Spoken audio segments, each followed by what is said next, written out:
Bom dia, tarde, noite ou madrugada, a hora que for. Eu sou Stamato, autor do Abismo e anfitrião da iniciativa Mochileiros do Multiverso, que une e fortalece autores e autoras nacionais através de dicas de escrita criativa, mercado editorial e de análise da cultura pop sob o olhar de escritor.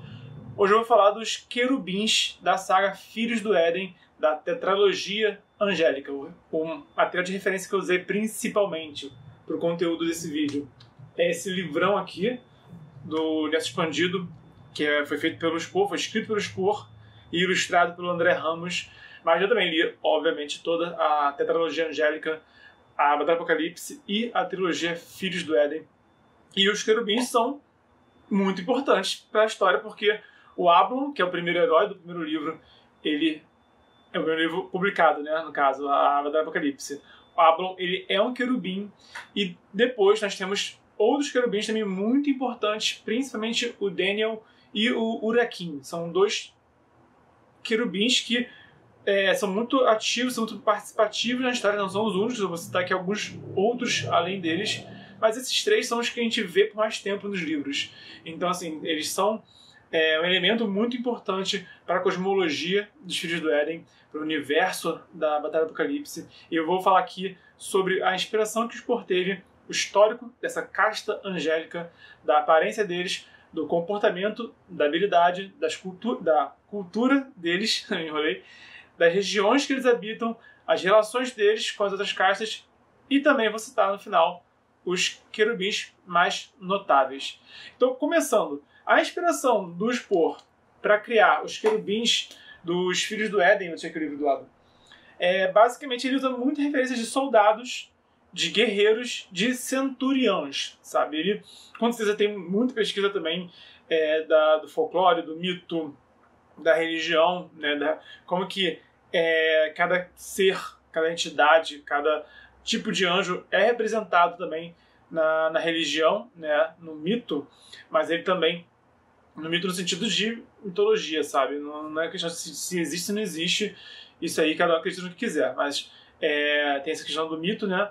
E o Spor faz muito estudo mitológico, isso que eu quero dizer. Mas, no fim das contas, ele deu a função para os querubins de guerreiros, soldados, centuriões, né? E existe alguma variedade, tá? Nem todo querubim é só um guerreiro à moda antiga, tá? Eles sempre têm alguns elementos assim mais peculiares entre eles, né? Que definem também como personagens. Mas a noção básica é essa. O histórico dessa casta angélica. Eles basicamente participaram de todas as guerras cósmicas que existiu, exceto, né, as batalhas primevas. Eu falei mais disso no vídeo de análise de Mundo Fantástico da tetralogia angélica. Eu falei em detalhes sobre isso tudo. Mas os anjos participaram de muitas guerras, tanto guerras contra os deuses etéreos, como também em guerras entre os anjos e os demônios, entre guerras, a guerra civil dos anjos também, né? Então a força armada de toda a guerra é os querubins. Então eles são muito participativos ao longo de toda a história do universo, né, no caso.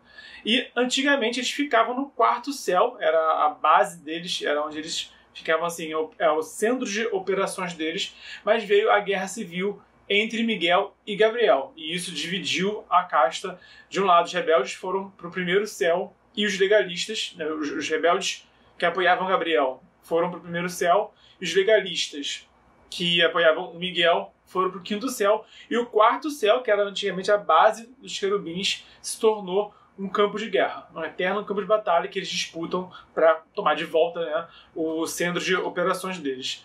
E além disso, o que tem também de relevante com os querubins é que alguns deles foram designados como anjos da morte durante a Segunda Guerra Mundial. Anjo da morte é um apelido, tá? É uma alcunha não oficial que os anjos já não conseguiam mais vigiar a Terra como conseguiam antigamente, não conseguiam ter acesso fácil, né? Tem a questão da camada da realidade, está cada vez mais densa. E para conseguir saber o que acontecia na Terra, eles enviaram anjos como informantes. E como o mundo estava em guerra, eles enviaram alguns anjos para participar das grandes guerras que aconteceram, né? A principal foi a Segunda Guerra Mundial. E aí, através desses anjos que lutavam na guerra, os Sete Céus, né? Principalmente os seguidores do Miguel, sabiam o que estava acontecendo na guerra. Mas o que é interessante nisso é que eles não podiam usar os poderes deles angélicos para mudar o rumo de batalha nenhuma. Eles tinham que realmente se comportar como pessoas, né? Tinham que lutar como pessoas. Se fosse para eles morrerem, eles deveriam morrer e não poderiam assim salvar a tropa deles de forma milagrosa, né? No caso, literalmente, né? Eles tinham que realmente se comportar como humanos infiltrados e só usar o que estava dentro do limite deles, de um avatar, de uma pessoa. E isso para o anjo não é o maior dos problemas. Quando o avatar do anjo morre na Terra, uma hora, ele desperta de novo no céu, né? Então eles não é um sacrifício que é final, absoluto, né? Eles vão... lógico que ninguém quer passar por isso, mas era a regra, né? Se você tiver que morrer, você vai morrer e tudo bem. Você volta pro céu e informa o que aconteceu, que a sua missão era essa. Então isso aconteceu a partir da Segunda Guerra Mundial aqui na Terra. Conta essa história em detalhes no segundo livro dele, da trilogia Filhos do Éden, que é Anjos da Morte, né? Esse apelido aí não muito carinhoso, que nunca foi oficial entre os anjos. A aparência dos querubins geralmente é de homens fortes, né? São homens que apresentam algum tipo de força, algum tipo de poderio militar, mas também tem alguns que vêm em forma de animais predadores. Também tem alguns querubins que optam por, já que eles têm poder de escolher o avatar deles na Terra, né? Eles podem escolher vir com a forma de um humano, mas também podem vir na forma de um lobo, de um leão, né? Dependendo da missão que eles vão atuar. Então existem alguns querubins que se manifestam de forma animalesca. Mas a grande maioria deles é essa forma de um homem, né? O Abalon, que é o maior exemplo disso, ele é aquela figura, né, de um homem louro, barbudo, forte, né? O Urakin é maior ainda. O Urakin tem aquela figura já do homem grandalhão, do Brutamonte mesmo, aquele soldado bruto, né? O Daniel, ele já é um cara assim, que ele preza mais a velocidade do que a força física, né? Então ele não exala força física como o Abalon e como o Urakin, mas ele, assim, é uma figura de um homem, né? De um homem, que é a figura típica, né? De testosterona de heróis da ficção. O comportamento deles é que eles são extremamente disciplinados, honrados e assertivos. Eles são pessoas que vão direto ao ponto. Eles não entendem nuances, saca? Eles não vão... a gente tem que cumprir a missão, né? Vamos barganhar? Vamos espionar? Vamos nos informar primeiro. Pro querubim não tem muito isso de ficar... Na visão deles é meio que perda de tempo, sabe? Eles seguem as ordens, né? Mas, tipo assim, se chegar e falar, olha, você tem que recuperar esse item aqui, tem que pegar esse item aí que tá no museu, sei lá, tem que trazer de volta porque é um artefato aí importante pro universo. Pro querubim, mano, sabe? Meio que espera ficar de noite, desce pelo teto, pega, vai embora e resolvido, sabe? E vão achar que foi um trovão que caiu no museu, sabe? E beleza, sabe? Eles vão ser ao ponto. É lógico, né? Se for uma missão de resgate, né, e tiver um refém que eles têm que resgatar, ele não vai ser burro de arruinar a missão inteira, porque ele quer também, vou chegar voando e vou ajudar a pessoa. Se ele não for super-homem, que consegue fazer isso, né? Alguns anjos têm um nível de poder assim, parecido com o de um super-homem, por exemplo, né, relativamente, mas né, nem o super-homem sempre pode também optar por usar a força bruta, nem os anjos também podem sempre usar só a força bruta deles. Mas eles não são burros também, mas são muito assertivos. Eles têm muita questão de serem disciplinados e de serem honrados, né? Então, por exemplo, o Daniel, nos livros, ele foge um pouquinho esse arquétipo, porque ele já vive na Terra há muito tempo, então ele começou a se acostumar demais com o modo humano de viver, né? Ele começou a ter comportamentos muito típicos de um humano do que de um anjo, né? Mas então ele desenvolveu um nível assim, de perspicácia, tá? Que às vezes pode parecer um tipo de desonra, mas ele é fiel à palavra dele até o final. Ele sabe usar a palavra, ele desenvolveu uma esperteza, uma malandragem de alcançar o objetivo dele, que é altruísta, da forma que tinha o alcance dele. Nem sempre é pelo combate, né? Ele aprendeu muito isso na própria jornada dele, sabe? Mas ele é fiel ao que ele se propõe. Quando ele dá a palavra dele, ele cumpre sempre a palavra dele, tá? E as intenções dele são altruístas. Todas são altruístas. Isso não fica evidente logo de cara, mas são altruístas. Ele parece um cara mais egoísta no começo, mas quando você conhece ele, você vê que ele não é egoísta. Ele só estava só numa situação que realmente não permitia ele só fazer caridade sem também sair daquele lugar em que ele estava também, sabe? Tanto que ele, no fim das contas, ele acaba sendo uma peça central para toda a trilogia, do começo ao fim, inclusive, tá? As habilidades dos querubins, todos os anjos têm divindades, né, que são magias, por assim dizer, e os poderes dos querubins estão ligados principalmente à força, à rapidez, à percepção e à furtividade, tá? Então, força e rapidez é bem nítido, né? Você consegue pra realmente usar no combate direto, né? Se um querubim ele fica mais forte, mais ágil, mais veloz, ele tem a vantagem em combate óbvia, né? A percepção também é interessante, que é a questão realmente de você perceber as ameaças, né? E para uma guerra, né? Uma guerra não é simplesmente você marchar com as tropas, né? Você precisa também de batedores numa guerra, você precisa também de informação, de conhecimento. Você também está atento a emboscadas numa guerra, né? E os querubins como guerreiros, né? Guerreiros, né? Então, eles são a força armada do exército dos céus, né? Eles precisam também de um nível de percepção para executar as missões deles. E furtividade é porque também os querubins também atuam como assassinos em alguns casos. Eles podem cumprir essa missão realmente de eliminar um alvo, tá? Então, apesar da figura principal ser essa figura desse guerreiro, a moda antiga, esse centurião, a moda antiga, tá? Também tem querubins que não seguem esse arquétipo, né, do combate direto.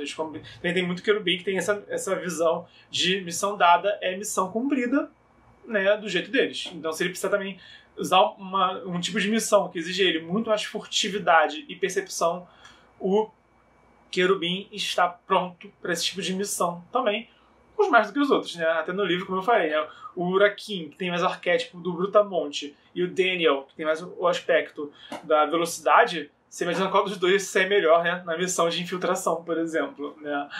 Mas esses são os poderes principais, divindades principais dos querubins. A cultura deles, eles se comportam como batalhão, eles se comportam como exército. Essa é o modo de vida de um querubim. Enquanto alguns celestiais, né, alguns celestes, alguns anjos têm um modo de vida muito mais como diplomatas, outros muito mais como estudiosos, como copistas, como vigilantes, né, como até amigos da humanidade, os querubins eles se comportam como um exército, eles se organizam por batalhões, por legiões, tá? Então eles têm esse modo de vida realmente de soldado, de centurião. Tem algumas diferenças entre eles. Eu citei aqui os 3 principais tipos de querubins que existem, que é citado nos livros, que são os legionários, que esses sim são os soldados, os guerreiros clássicos, que eu já falei, que é o que eu falei a maior parte do vídeo, né?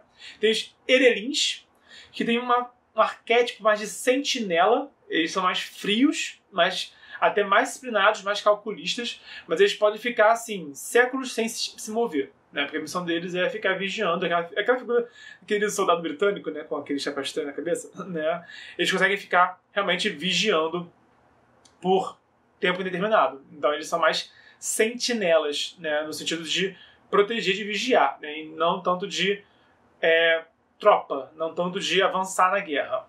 E tem os Shedus, que são as feras. Shedu como eu falei, alguns querubins vêm em forma de predadores, animais predadores, então tem Shedus, o nome deles são Shedus. Eles vêm na forma de um leão, na forma de um lobo, né? Quiçá até mesmo na forma de algum tipo de monstro, né? Um leão com asa, por exemplo, né? Algo mais realmente monstruoso. Mas esses são os tipos principais que os livros falam sobre os querubins.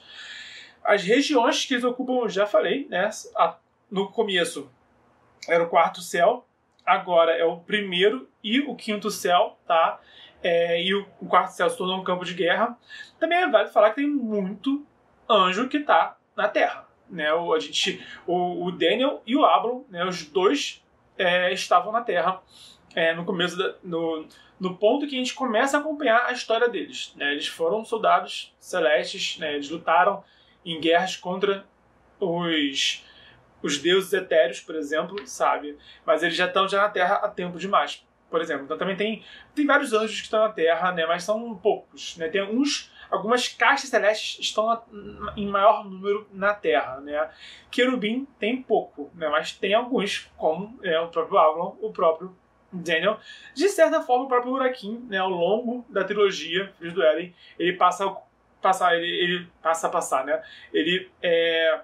Ao longo da trilogia, ele passa muito tempo na Terra, né? No nosso mundo real.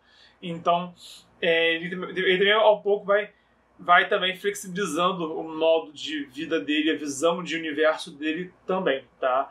Mas, principalmente, assim, o que a gente sabe é isso. Os rebeldes do lado do Gabriel ocupam o primeiro céu, os legalistas do lado do Miguel ocupam o quinto céu, o quarto céu virou um campo de guerra, um campo de batalha. É isso. As relações dos querubins. As relações dos querubins entre outras castas celestes, eles se dão bem, tá? A maioria das castas celestes se dão bem entre si, tá? Tem algumas castas celestes que elas são meio mal vistas em alguns pontos, tá?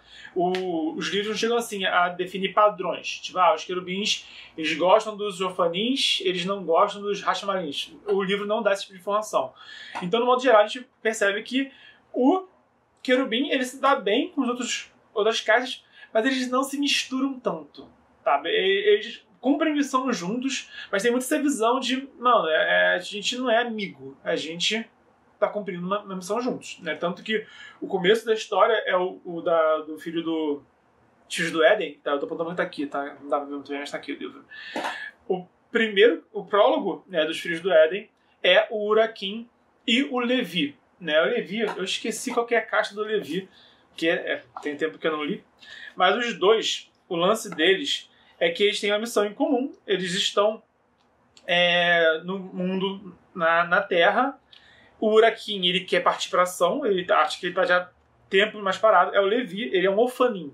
O Ofanim é esse arquétipo do amigo, né? E o Levi, até por ele ser um Ofanim, ele é o cara assim que não tem como você não gostar dele, sabe? Não tem como você não se apegar a esse cara. Porque ele é muito gente fina, ele é muito boa praça, ele é muito amigão de todo mundo, tá?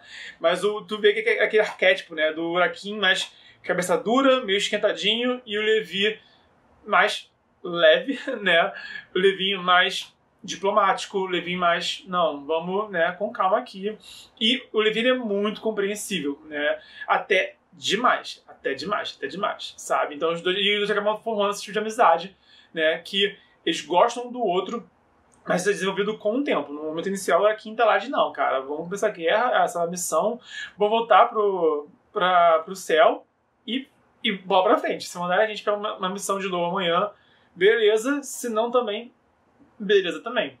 Eles não se misturam muito, né, e eles têm sempre essa visão muito também, é um tanto frio mesmo que eles têm de visão, tá? E as outras casas tendem a gostar deles, né? Quem não gosta de um amigo gigante que te protege, sabe? E se tiver um momento de encrenca, a gente sabe que a gente vai estar, né, acompanhado, né, de um amigo que garante o nosso, sabe? Então, enfim, a vantagem de ter amigos grandalhões é isso, né? A gente sabe que, ok, né, briga, hoje não vai ter briga porque ninguém é louco de se meter com esse cara desse tamanho, né, do meu lado.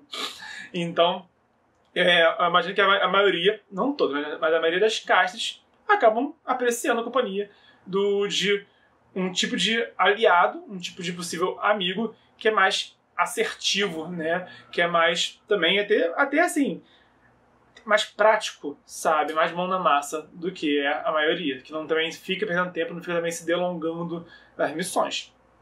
Então, de modo geral, os querubins se dão bem com quase todas as castas. Eles não têm assim tipo de, não tem nada neles que vai contra outra casta. Isso é um ponto também, né? Porque se tem uma casta angélica, por exemplo, que protege a vida dos humanos e tem outra que julga né, a vida dos humanos acaba tendo uma relação um pouquinho antagônica, né? Os dois têm missão assim que são complementares, mas uma missão não agrada muito ao outro, sabe? O outro acaba não compreendendo a missão do outro, né? Mas no caso, tanto quem protege quanto quem julga a humanidade, com o querubim tá de boa. Esse que é o ponto que eu quero falar aqui. E os celestiais notáveis que a gente acompanha nos 4 livros da tetralogia angélica são principalmente o Ablon, que é o grande herói do primeiro livro publicado, que é a Batalha do Apocalipse.